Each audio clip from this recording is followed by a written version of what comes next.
तो स्टूडेंट्स, इससे पिछले वाले वीडियो में हमने चैप्टर नंबर 3.1 के पॉइंट नंबर 1 व 2 कर लिए। अब पॉइंट नंबर 3 है 6x² माइनस x माइनस 2 बराबर 0। इस समीकरण की तुलना अपने व्यापक समीकरण से करते हैं। तो व्यापक समीकरण अपने पास क्या था, ax² plus bx plus c बराबर 0। इसका पहला पद ये है, जबकि दी गई समीकरण में पहला पद ये है, तो इसका मतलब x² के गुणा में जो है वो है a। तो a का मान तो अपने पास कितना हो गया 6। a का मान कितना हो गया 6। दूसरा पद है उसमें b है, तो इसमें दूसरे पद में b, तो b का मान यहाँ पर कितना है, x को छोड़कर जो रहता है वो b है। तो x को छोड़कर यहाँ पर कोई मान नहीं है, तो जहां पर कोई मान नहीं होता वहां पर क्या होता है, 1 होता है। तो b का मान कितना होगा 1। वो 1 भी किसका है, माइनस का। ये दूसरा पद आ गया। c कौन से पद में मिलेगा, c मिलेगा तीसरे पद में। व्यापक समीकरण में देखो c है वो तीसरे पद में है, इसका मतलब दी गई समीकरण में भी c है वो तीसरे पद में होगा। तो तीसरा पद अपने पास कितना 2, तो c बराबर कितना होगा 2, वो भी किसका, माइनस का। तो ये तो अपने पास a b c आ गई, ठीक है। अब अपने समीकरण को दोबारा लिखेंगे और समीकरण अपने पास थी 6x² माइनस x माइनस 2 बराबर 0। वही प्रक्रिया दोबारा करनी है। 3 पद दिए गए, प्रथम द्वितीय और तृतीय। तो मैंने कहा था कि बाहर वाले पद वो सेम लिखने हैं, तो बाहर वाले पद मैंने लिख दिए 6x² और माइनस का 2। परिवर्तन किसमें करना है, परिवर्तन करना है बीच वाले पद में। बीच वाला पद कितना है, माइनस का अक्ष, यानी कि अपन को माइनस के अक्ष को तोड़ना है। और माइनस के अक्ष को भी किस प्रकार तोड़ना है कि गुणा करने पर कितने आ जाए, 6 दूनी 12, वो भी किसके, माइनस के। 6 दूनी कितने, 12, किसके, माइनस के। और साथ में कौन है, x², यानी गुणा करने पर तो माइनस के 12 x² आने चाहिए, जबकि जोड़ने या घटाने पर कितना बचना चाहिए अपने पास, माइनस का अक्ष बचना चाहिए।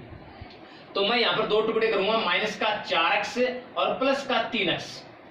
माइनस का 4x प्लस का 3x।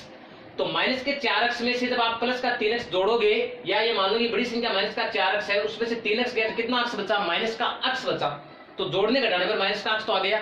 गुणा करने पर कितने आने चाहिए, गुणा करने पर आने चाहिए अपने पास माइनस का 12 x²। तो आप गुणा करो, 4 3 कितने हो गए 12, और माइनस और प्लस क्या हो गया, माइनस, और अक्ष को अक्ष से गुणा किया कितना आ गया, x², यानी गुणा करने पर कितना आ गया, माइनस का 12 x² आ गया। इसका मतलब माइनस अक्ष के 2 टुकड़े कितने हो गए, माइनस का 4x और प्लस का 3x। तो मैं यहाँ पर लिखूंगा माइनस का 4x और प्लस का 3x, ठीक है। और बराबर में कितना अपने पास 0।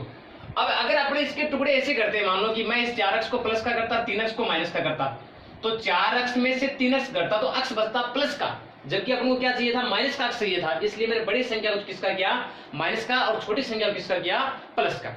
अब वही काम करना है, 2 2 के जोड़े बनाने, इसके 2 जोड़े बना लिए और ये 2 जोड़े बन गए। प्रथम जोड़े में से तो कॉमन आता वो कॉमन लो। तो प्रथम जोड़े में 2 पद है, 1 पद और 2 पद, उसमें केवल एक टेबल का भाग जा रहा है, वो कौन है, 2 है। तो मैंने 2 कॉमन ले लिया। इसमें x² है, जबकि इसमें x है।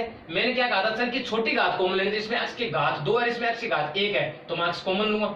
जब मैंने 2x कॉमन ले लिया तो आगे क्या करना, ब्रैकेट शुरू करना है। जो चीज कॉमन ली जाती है, जो संख्या कॉमन ली जाती है, उसका भाग देना होता है। तो 6x² में जब मैं 2x का भाग दूंगा, तो 6 में 2 का भाग दिया 3 बार, x की घात 2 है, यहाँ पर x की घात 1 है, तो 2 में से 1 x की घात कितनी बच गई, 1 बच गई। आगे चिन्ह माइनस का 4 में 2 का भाग दिया कितना आ गया 2, और x में x का भाग दिया, कैंसिल आउट हो गया, कितना बच गया 2। फिर चिन्ह प्लस का। दूसरे जोड़े में अगर अपन कॉमन लेंगे तो यहाँ पर कोई भी संख्या कॉमन नहीं आ रही है, इसलिए जहां पर कोई कॉमन नहीं आता वहां पर अपन क्या कॉमन लेते हैं, एक कॉमन लेते हैं। तो मैंने यहाँ पर एक कॉमन लिया। जब एक कॉमन लिया जाता है उस समय जो संख्या है वो सेम की सेम लिखी जाती है। इसका मतलब यहाँ पर क्या आ जाएगा, 3x और माइनस का 2। कारण क्या होता है, 1 का भाग 3x में दिया, 3x बार गया, और 1 का भाग -2 में दिया, -2 बार गया, और बराबर में कितना आ गया 0। यहाँ पर 2 ब्रैकेट सेम आ गए, तो दोनों ब्रैकेट सेम आते हैं, उनको एक बार लिखना होता है। तो मैंने इसको एक बार लिख दिया, 3x माइनस का 2। एक बार लिखने के बाद में जो बाकी बच गया उसको लिख दो, कौन बच गया, एक तो बच गया 2x और प्लस का 1, बराबर में कितना आ गया 0। अब जो 2 ब्रैकेट आते हैं, मैंने कहा था प्रत्येक ब्रैकेट के बराबर अलग अलग 0 करना है। तो पहला ब्रैकेट उसके बराबर 0 करो, तो मैं लिखूंगा जब 3x माइनस का 2 बराबर 0। पहला ब्रैकेट क्या है, 3x माइनस का 2, उसके बराबर 0 कर दिया। अब x की वैल्यू निकालो, तो x की वैल्यू निकालो, 3x बराबर कितना हो जाएगा, पक्षांतरण करने पर माइनस का 2 उधर जाके क्या हो जाएगा, प्लस का 2। अब x के गुणा में 3 है, उसको बराबर के आगे लेके जाएंगे, वो चला जाएगा भाग में, तो x बराबर कितना आ गया 2/3। x का जो पहला मान आया उसको अपन बोलते हैं अल्फा। तो आप क्या लिखो, या अल्फा बराबर कितना आ गया 2/3। अल्फा का मान आ गया अपने पास 2/3। अब दूसरा ब्रैकेट अपने पास क्या है, 2x प्लस 1, इसके बराबर 0 करो, तो मैं लिखूंगा जब 2x प्लस 1 बराबर 0 तो 2x बराबर कितना आ जाएगा, 2x बराबर आ जाएगा प्लस का 1 उधर होगा माइनस का 1, और ये 2 गुणा में उधर जाएगा तो भाग में, तो x बराबर कितना आ जाएगा माइनस का 1/2, क्योंकि x गुणा में था तो बराबर के आगे गया तो वो -1 के भाग में जाएगा, मैंने बट्टा में 2 लगा दिया, भाग का मतलब बट्टा होगा। ठीक है, या क्या आ जाएगा, दूसरा मान आ गया x का, तो दूसरे मान को अपन बोलते हैं बीटा, तो बीटा बराबर कितना आ गया माइनस का 1/2। ये तो इसके शून्य के प्राप्त होगी। अब अपन को शून्य और गुणांक में संबंध स्थापित करना है, तो शून्य तो अल्फा ये रहा, बीटा ये रहा, 2 शून्य का आगे, जबकि गुणांक क्या थे, गुणांक ए बी सी ये रहे। अब गुणांक में और शून्यांक में अपन को संबंध स्थापित करना है, तो संबंध स्थापित करने के अपने पास 2 फॉर्मूले थे। पहला फॉर्मूला था योग वाला, वो क्या था, वो था अल्फा प्लस बीटा बराबर क्या होता है माइनस का b/a।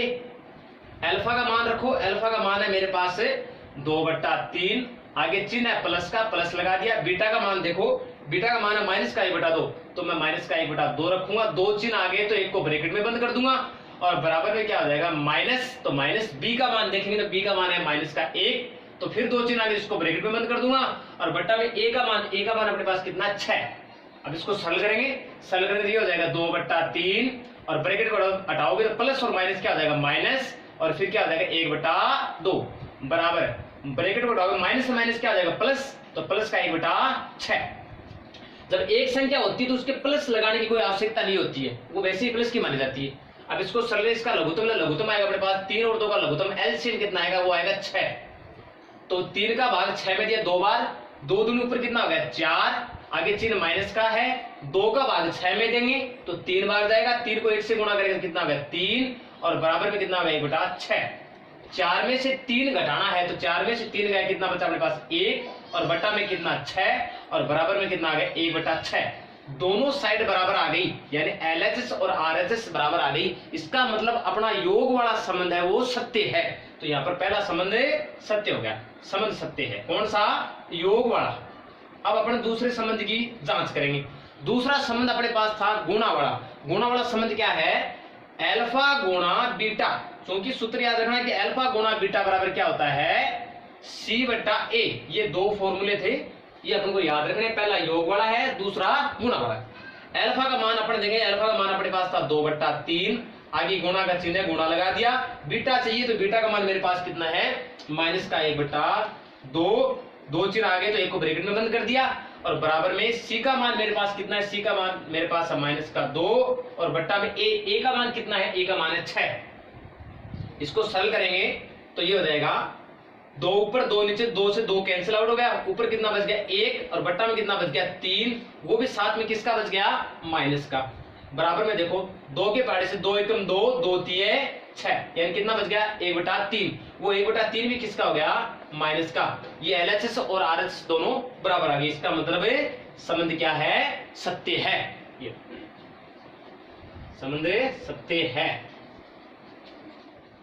पॉइंट नंबर 4 अपने पास है x² माइनस का 15 बराबर 0। इसकी तुलना फिर अपन व्यापक समीकरण से करेंगे, तो व्यापक समीकरण अपने पास था ax² plus bx plus c बराबर 0। ये व्यापक समीकरण होता है। जो x² के गुणा में होता है वो a, तो यहाँ पर x² के गुणा में कुछ नहीं, इसका मतलब क्या है 1, तो a का मान कितना हो गया 1। दूसरा पद होता है अपने पास, वो होता है bx, यानी अक्ष वाला भाग, जबकि इसमें अक्ष वाला भाग नहीं है। तो जब अक्ष वाला भाग नहीं है, इसका मतलब b का मान कितना होगा 0।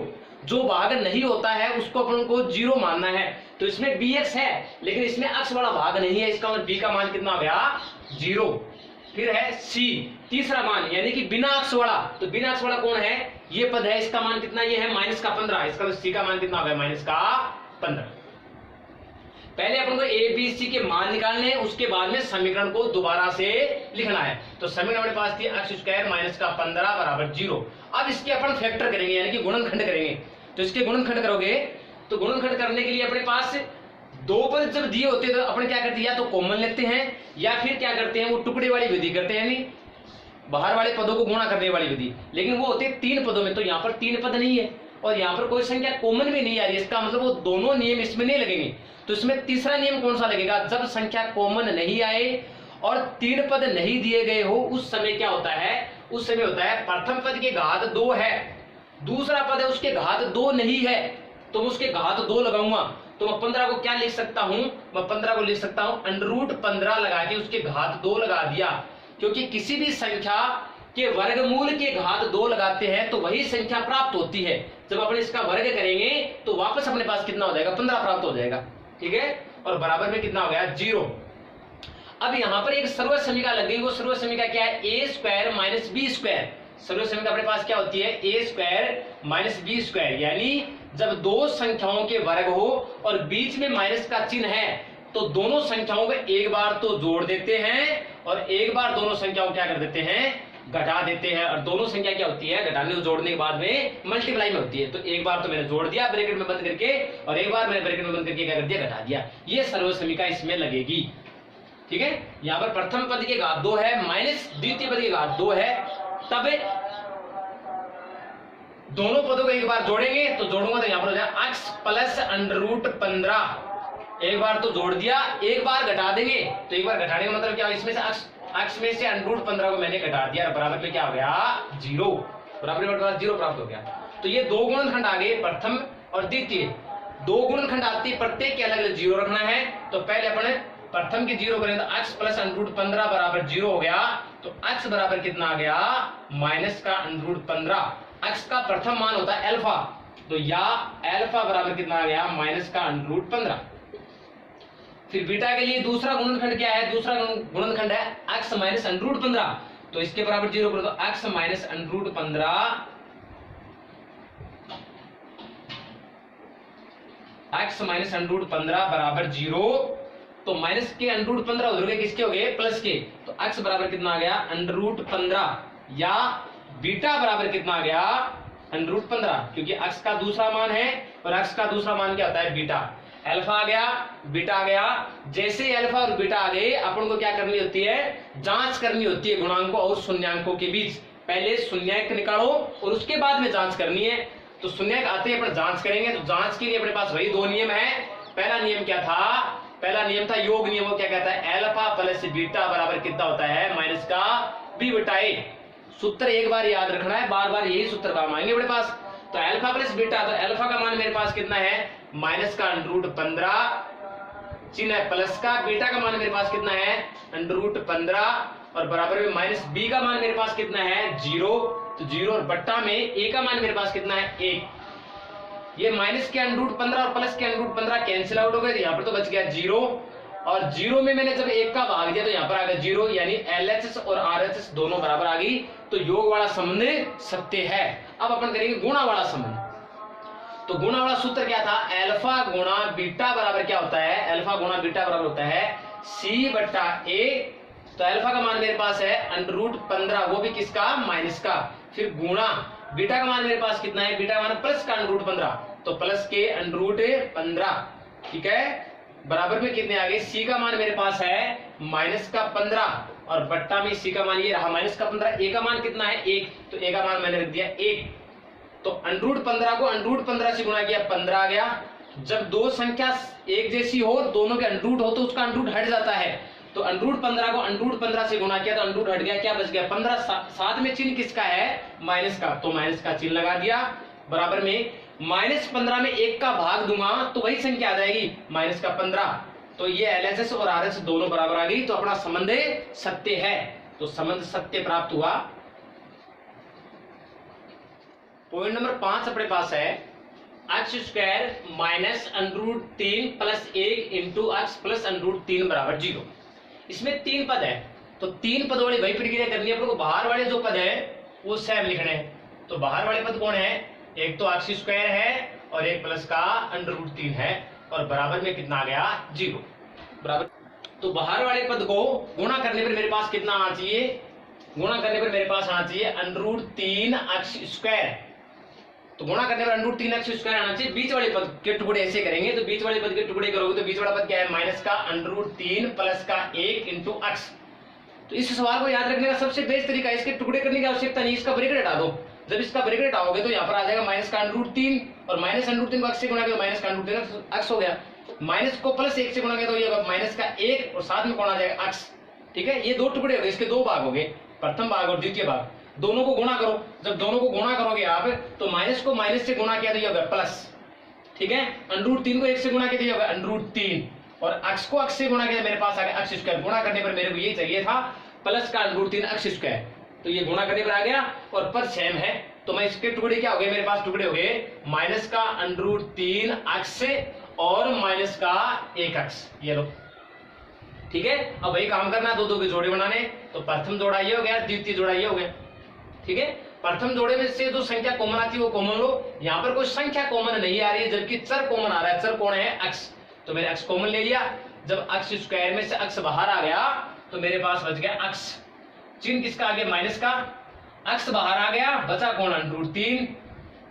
ठीक है, आगे वाला जो जोड़ा है उस जोड़े में से कोई भी संख्या कॉमन नहीं आ रही है, ना तो चर कॉमन आ रहा है और ना कोई टेबल कॉमन आ रही है, तो इसका मतलब वहां पर क्या कॉमन आएगा, 1। अब वो 1 भी किसका लेना है, माइनस का लें कि प्लस का लें, तो वो चिन्ह इस प्रकार से लेना है कि ब्रैकेट ये बने, जो पहले वाला ब्रैकेट बना वो सेम ब्रैकेट बनना चाहिए। तो मैं यहाँ पर माइनस का 1 कॉमन लूंगा। जब माइनस का 1 कॉमन आ जाएगा तो यहाँ पर बचा माइनस का 1 तो बाहर कॉमन, यहाँ पर क्या बच गया, अक्ष। ठीक है, और प्लस में से माइनस बाहर कॉमन आ गया तो अंदर वाला प्लस क्या बन जाएगा, माइनस, और साथ में कौन बच गया, √3, और बराबर में क्या आ गया, 0। ये दोनों ब्रैकेट सेम है तो इसको एक बार लिखना है, तो मैंने यहाँ पर लिखा अक्ष माइनस का √3 एक बार लिख दिया, और एक बार लिखने के बाद बाकी क्या बच गया, बाकी बच गया अक्ष माइनस का 1 बराबर है 0। दो गुणनखंड हो गए अपने पास, जैसे गुणनखंड हो गए प्रत्येक पद के बराबर अलग अलग 0 करना है। तो पहला पद है मेरे पास अक्ष माइनस √3, तो अपन इसके बराबर 0 करेंगे, तो जब अक्ष माइनस √3 बराबर 0 तो अक्ष बराबर मेरे पास आ गया √3, या पहला मान क्या होता है अल्फा, तो अल्फा बराबर क्या आ गया √3, ये अल्फा का मान हो गया। दूसरा गुणनखंड क्या था, अक्ष माइनस 1, उसके बराबर 0 करो, तो जब आप लिखो जब अक्ष माइनस 1 बराबर 0, तो माइनस का 1 पक्षांतर करके उधर गया तो क्या हो गया, प्लस का 1, तो अक्ष का दूसरा मान होता है वो क्या होता है, बीटा, तो या बीटा बराबर मेरे पास कितना आ गया, 1, ये बीटा आ गया। जैसे अल्फा और बीटा आ गया, अपन को क्या करना है, वही जांच करनी है संबंध के सत्य की। तो सत्यता की जांच के लिए अपन वो सूत्र लगे, पहला सूत्र क्या था, योग वाला सूत्र, तो योग वाला सूत्र क्या है, अल्फा प्लस बीटा बराबर क्या आता है, माइनस का b/a।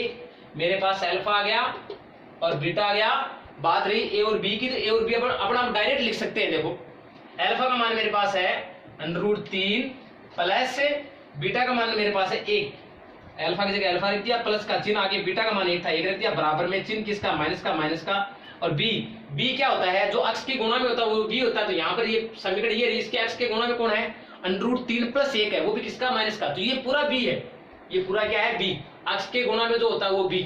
क्रम से याद रखना, पहला ए, दूसरा क्या हुआ बी, और तीसरा क्या हुआ सी, यानी यहाँ पर जो होता है वो ए, दूसरा होता है वो बी, और तीसरा होता है वो सी।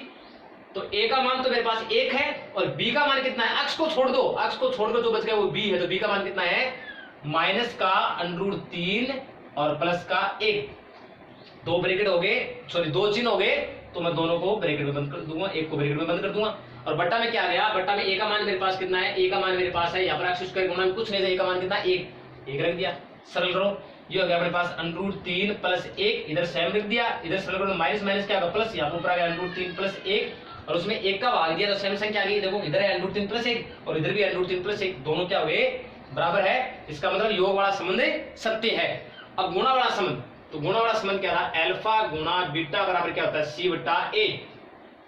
ठीक है, अल्फा का मान मेरे पास कितना है, अल्फा का मान मेरे पास है √3 गुणा बीटा का मान मेरे पास कितना है, बीटा का मान है मेरे पास 1, तो 1 बराबर में c का मान कितना है, c, ये रहा, तीसरा पद c होता है, a b c, तो c का मान मेरे पास कितना है √3, तो c का मान मैंने रख दिया √3, बट्टा में a का मान मेरे पास कितना था, ये अक्ष स्क्वायर गुणा में कुछ नहीं किया 1, तो a का मान कितना है 1, √3 को 1 से गुणा किया कितना होगा √3, और बराबर में √3 में 1 का भाग दिया कितना होगा √3, LHS और RHS दोनों बराबर आ गई, इसका मतलब अपना संबंध क्या है, सत्य है। अगर ये दोनों LHS और RHS से बराबर नहीं आए तो इसका मतलब या तो अपन ने जो शून्य निकाले वो शून्य गलत है, या फिर जो गुणांक अपन ने तुलना की थी द्विघात समीकरण से यानी ए बी सी, वहां पर अपनी कोई गलती हुई है, तो इसलिए ये संबंध हमेशा सत्य आना चाहिए, तो अपना आंसर भी सही होगा।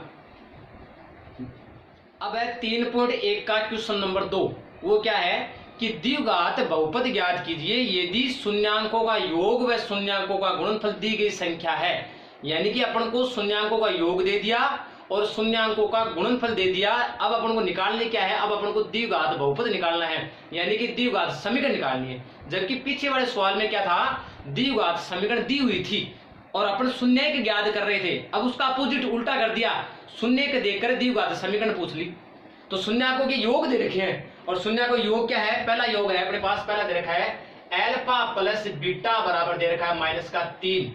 पहला जो मान है वो है शून्यकों का योग। शून्य के क्या होते हैं, पहला होता है अल्फा, दूसरा होता है बीटा। तो योग का मतलब क्या है, अल्फा प्लस बीटा। योग कितना दे दिया, -3। जबकि गुणनफल कितना दे रखा है, गुणनफल अपन को दे रखा है 2, यानी कि अल्फा गुणा बीटा बराबर कितना दे रखा है, वो दे रखा है 2। ये दो चीज अपन को दी हुई है और अपन को द्विघात समीकरण निकालना है। तो द्विघात समीकरण निकालने के लिए अपन को एक सीधा डायरेक्ट फॉर्मूला याद रखना है। वो फॉर्मूला क्या है, वो फॉर्मूला है, सूत्र अपन को याद रखना, वो सूत्र है x² माइनस शून्यकों का योग अल्फा प्लस बीटा और इनटू में क्या आ जाएगा x प्लस शून्यकों का गुणनफल यानी अल्फा गुणा बीटा और बराबर पे क्या आएगा 0। ये सूत्र अपन को फॉर्मूला याद रखना है। प्रत्येक पॉइंट में केवल ये एक फॉर्मूला, एक सूत्र लगेगा, ये सूत्र याद रखना। सूत्र क्या है, चाहे हिंदी में याद रख लो, क्या x² माइनस यहाँ पर आ जाएगा शून्यकों का योग इंटू x प्लस शून्यकों का गुणनफल। हिंदी में याद रखो, चाहिए याद रखो, बात की। तो मैं यहाँ पर मान रखूंगा x² की जगह x² minus alpha plus beta. Alpha plus beta का मान मेरे पास कितना दिया हुआ है, -3। तो मैं यहाँ पर रखूंगा -3। दो चीज मेरे पास हो गए, तो मैं एक को ब्रैकेट में बंद कर दूंगा। आगे क्या है सूत्र में, आगे सूत्र में x है तो x लिख दिया, फिर आगे सूत्र में क्या प्लस है तो प्लस लगा दिया, फिर क्या अल्फा गुणा बीटा है, यानी कि अल्फा गुणा बीटा दोनों का गुणनफल का मान कितना दे रखा 2, तो मैं रखूंगा 2। इसका मान रख दिया 2 और बराबर में क्या आ गया 0। अब अपन इसको सरल करके दिया हो जाएगा x² माइनस माइनस क्या आ गया प्लस का 3x और प्लस का 2 बराबर 0। ये अपना आंसर आ गया द्विघात समीकरण। अब है क्वेश्चन नंबर 2 का पॉइंट नंबर 2। तो पहला अपन को मान दे रखा हुआ है शून्यकों का योग। तो शून्यकों का योग यानी अल्फा प्लस बीटा का मान मेरे को दे रखा है √2 और शून्यकों का गुणनफल का मान मेरे को यानी अल्फा गुणा बीटा का मान कितना दे रखा है 1/3। पहले सबसे पहले अपन को मान रखने के अल्फा प्लस बीटा का मान, यानी पहला जो मान है वो योग है, शून्य क्या थे अल्फा और बीटा। तो अल्फा प्लस बीटा का मान कितना दे रखा है √2 और शून्य को गुणनफल दोनों का गुणा कितना दे रखा है 1/3। पहले मान लिख लिए। अब अपन को क्या करना है, वो फॉर्मूला याद रखना है, ये सूत्र एक ही बार याद रखना है। तो इसके अंदर मान रख दो।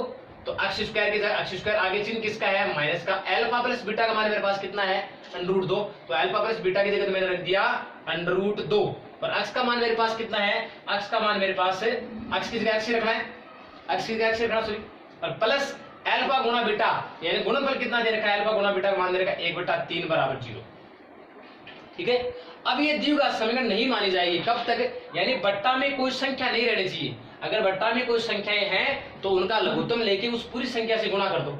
ठीक है। तो यहाँ पर बट्टा में कुछ नहीं 1 है, यहाँ पर बट्टा में कुछ नहीं 1 है, यहाँ पर बट्टा में 3 है, तो 1 1 3 का लघुत्तम कितना आएगा 3। तो पूरी समीकरण को किससे गुणा कर दूंगा 3 से। तो मैं लिखूंगा 3 से गुणा करने का, प्रत्येक पद को 3 से गुणा करना है, यानी जो भी लघुत्तम आए उससे गुणा कर दो। कारण बट्टा में कोई संख्या नहीं रहनी चाहिए, उस बट्टा में जो संख्या उसको हटाना है, तो उसके लिए मैंने लघुत्तम लिया और जो लघुत्तम आया मेरे पास 3 उसको पूरी समीकरण से गुणा कर दूंगा। तो 3 को x² से गुणा करूं तो आएगा 3x², फिर आगे चिन्ह किसका माइनस का। अब 3 को √2 से गुणा करूं तो मेरे पास आएगा 3 √2, साथ में कितना है x, तो x आगे चिन्ह किसका है प्लस का, तो मैंने प्लस लगा दिया। अब 3 को तीसरे पद से गुणा करूंगा तो गुणा में 3 लगाओगे तो 3 से 3 कट जाएगा, कितना बच गया 1, तो 1 बराबर में कितना आ गया 0। ये द्विघात समीकरण हो गई क्योंकि इसके बट्टा में कोई संख्या नहीं है। इसके आगे के 2-3 पॉइंट और दे रखे हैं, उन्हीं को भी इसी प्रकार से करना है। पहला मान दे रखा है योग और दूसरा दे रखा है गुणनफल।